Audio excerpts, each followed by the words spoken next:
Before I begin my remarks, I just want to say a few words about what happened yesterday in New York City. The American principle that no one is above the law was reaffirmed. Donald Trump was given every opportunity to defend himself. It was a state case, not a federal case, and it was heard by a jury of 12 citizens, 12 Americans, 12 people like you, like millions of Americans who served on juries. This jury is chosen the same way every jury in America is chosen. It was a process that Donald Trump's attorney was part of. The jury heard 5 weeks of evidence, 5 weeks. And after careful deliberation, the jury reached a unanimous verdict. They found Donald Trump guilty on all 34 felony counts. Now he'll be given the opportunity, as he should, to appeal that decision just like everyone else has that opportunity. That's how the American system of justice works. And it's reckless, it's dangerous, it's irresponsible for anyone to say this was rigged just because they don't like the verdict. Our justice system has endured for nearly 250 years. And it literally is the cornerstone of America, our justice system. The justice system should be respected, and we should never allow anyone to tear it down. It's as simple as that. That's America. That's who we are. And that's who we'll always be, God willing. Now to another issue. I want to give an update on my efforts to end the crisis in Gaza. For the past several months, my negotiators of foreign policy, intelligence community, and like have been relentlessly focused, not just on a ceasefire that would inevitably be fragile and temporary, but on a durable end of the war. That's been the focus, a durable end of this war. One that brings all the hostages home, ensures Israel's security, creates a better day after in Gaza without Hamas in power, and sets the stage for a political settlement that provides a better future for Israelis and Palestinians alike. Now, after intensive diplomacy carried out by my team, my many conversations with leaders of Israel, Qatar, and Egypt, and other Middle Eastern countries, Israel has offered a comprehensive new proposal. It's a roadmap to an enduring ceasefire and the release of all hostages. This proposal has been transmitted by Qatar to Hamas. Today, I want to lay out its terms for the American citizens and for the world. This new proposal has 3 phases. The first phase would last for 6 weeks. Here's what it would include: a full and complete ceasefire, a withdrawal of Israeli forces from all populated areas of Gaza, release of a number of hostages, including women, the elderly, the wounded, in exchange for release of hundreds of Palestinian prisoners. There are American hostages who would be released at this stage, and we want them home. Additional, some remains of hostages who have been killed would be returned to their families, bringing some degree of closure to that terrible grief. Palestinians, civilians would return to their homes and neighborhoods in all areas of Gaza, including in the north. Humanitarian assistance would surge, with 600 trucks carrying aid into Gaza every single day. With the ceasefire, that aid could be safely and effectively distributed to all who need it. Hundreds of thousands of temporary shelters, including housing units, would be delivered by the international community. All that and more would begin immediately. During the 6 weeks of phase 1, Israel and Hamas would negotiate the necessary arrangements to get to phase 2, which is a permanent end to hostilities. Now, I'll be straight with you. There are a number of details to negotiate to move from phase 1 to phase 2. Israel will want to make sure its interests are protected.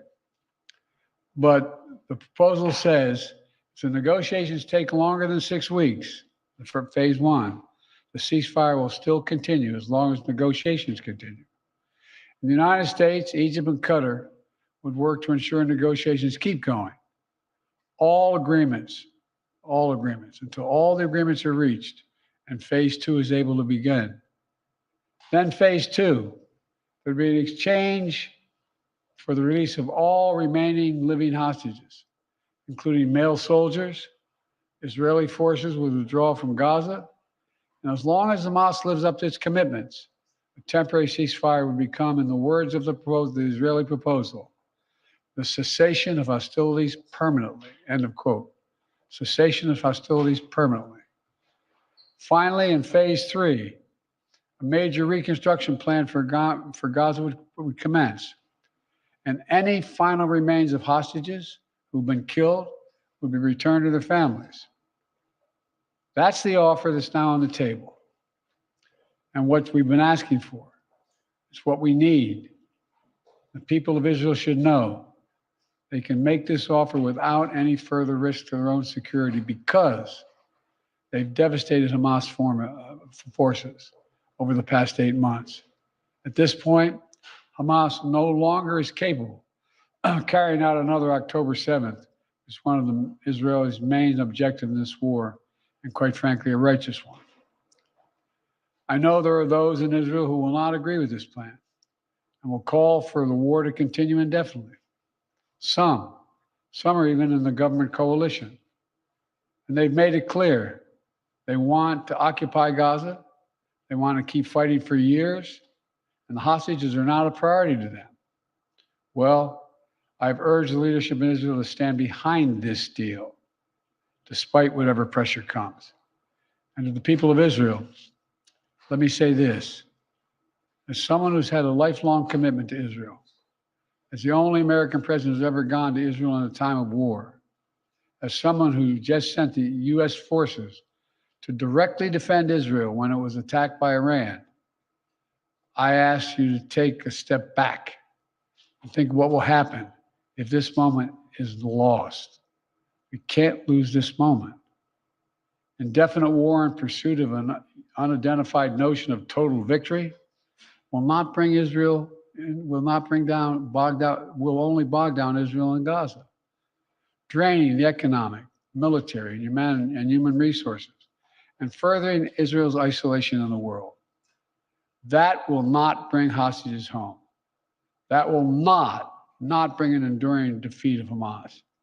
That will not bring Israel lasting security. But a comprehensive approach that starts with this deal will bring hostages home and will lead to more secure Israel.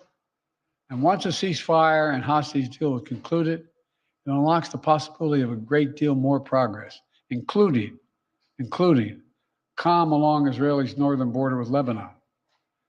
The United States will help forge a diplomatic resolution, one that ensures Israel's security and allows people to safely return to their homes without fear of being attacked.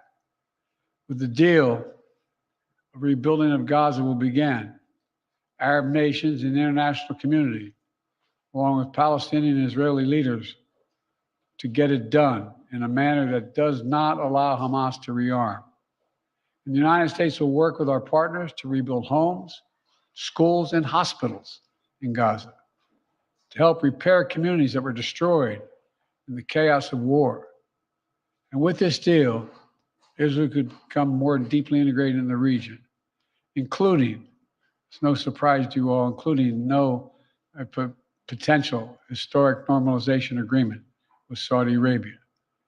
Israel could be part of a regional security network to counter the threat posed by Iran. All this progress would make Israel more secure, with Israeli families no longer living in the shadow of a terrorist attack.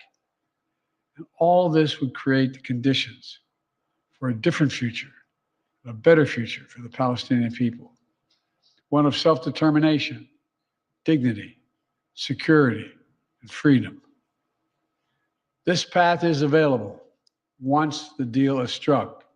Israel will always have the right to defend itself against the threats to its security and to bring those responsible for October 7th to justice.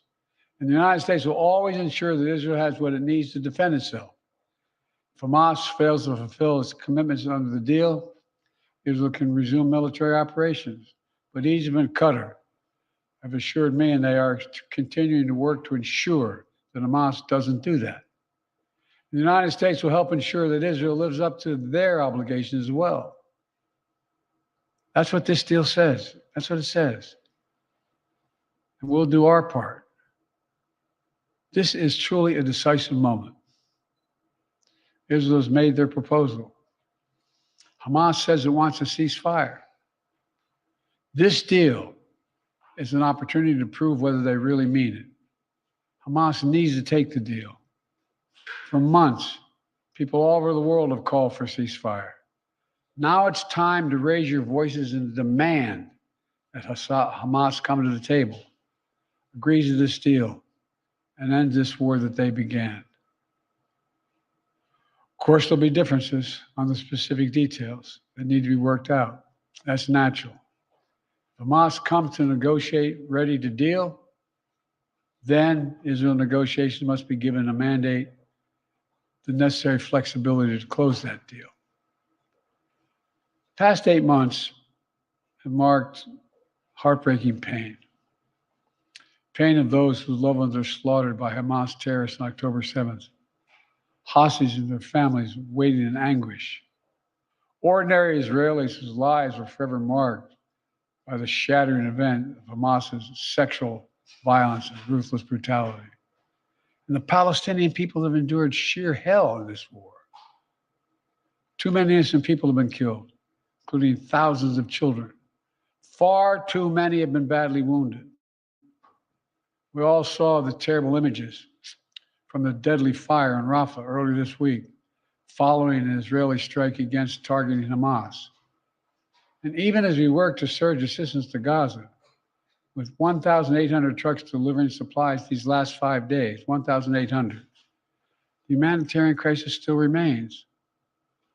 I know this is a subject on which people in this country feel deep, passionate convictions, and so do I.